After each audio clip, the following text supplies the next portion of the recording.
अपक्षेपण अभिक्रिया से आप क्या समझते हैं, एक उदाहरण देकर समझाइए। ये प्रश्न जो आप देख रहे हैं ये बहुत ही महत्वपूर्ण प्रश्न है मैट्रिक परीक्षा के लिए।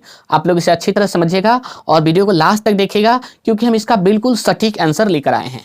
वैसी अभिक्रिया जिसमें दो यौगिकों के जलीय विलयन को परस्पर मिश्रित करने पर विलयन से एक ठोस पदार्थ अपक्षेपित होता है, अपक्षेपण अभिक्रिया कहलाती है।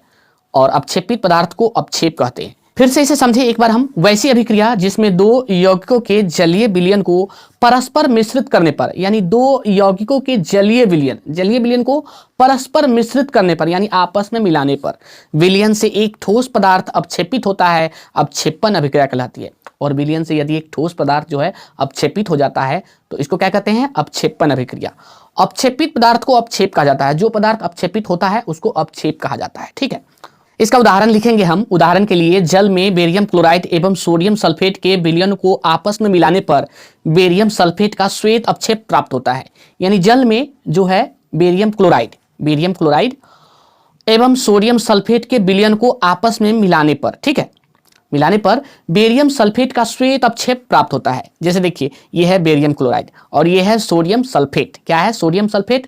इस दोनों को आपस में मिला दिए जल में। कहाँ मिला दिए, जल में। तो क्या प्राप्त हुआ हमको, सोडियम क्लोराइड। क्या प्राप्त हुआ, सोडियम क्लोराइड और बेरियम सल्फेट। क्या प्राप्त हुआ, बेरियम सल्फेट। ठीक है, तो ये जो है बेरियम सल्फेट, ये श्वेत अपक्षेप है और यही पदार्थ अपक्षेपित हो गया और हमें इसका जो है बेरियम सल्फेट का श्वेत अपक्षेप प्राप्त हुआ और यही अभिक्रिया जो है अपक्षेपण अभिक्रिया कहलाती है।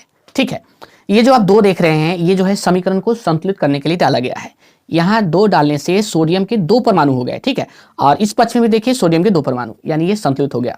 यहाँ क्लोरीन के भी दो हो गया, क्योंकि दोनों में दो है, और यहाँ भी क्लोरीन के दो है, ये संतुलित है। और बेरियम के एक, देखिए ऑक्सीजन के चार और जो है सल्फर के एक, ये जो है संतुलित समीकरण है। अगर दो हटा दे यहाँ से, यानी दो न लिखा जाए, तो ये समीकरण संतुलित नहीं होगा और ऐसा लिखना गलत हो जाएगा। ठीक है, इस तरह से आप जो है इस प्रश्न का उत्तर लिख सकते हैं और एक उदाहरण इस तरह से लिख सकते हैं आराम से, और इसका बिल्कुल सटीक आंसर हो जाएगा और इसका आपको फुल मार्क्स मिलेंगे।